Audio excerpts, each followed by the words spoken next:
Ma lihtsalt natuke luban endale siin, et kui oli kommentaar, et lääne juhid on süüdi, nad ongi süüdi, on väga palju kirjutatud, selgitatud, raamatud on ilmunud, et mis on tõeline olukord Venemaal, mis tähendab Putini juhtimise all selle riigi areng.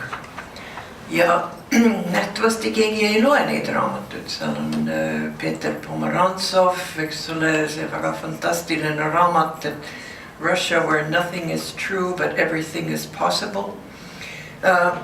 Karen Dawisha, kõik need korruptsiooninähtused, üks kõige varasem raamat oli juba 1995. aastal, kirjutas 2 Washington Posti foreign correspondenti, Kremlin Rising, kus nad kirjeldasid kõik need tendentsid juba siis.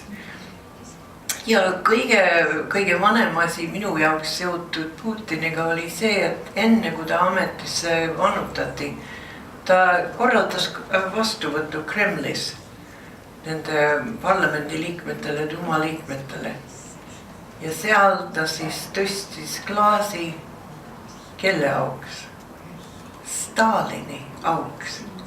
Ja kas keegi kusagil maailmas pani seda tähele? Käputäis Vene dissidente, üks Ameerika ajakirjanik, kes kahjuks nüüd on juba surnud, ja see on kõik. Aga see oli jälle, nagu ma ütlesin, defining moment, see moment, mis näitab kõik. Kas keegi kujutab ette, et keegi Saksamaa juht tõstaks klaasi Hitleri auks?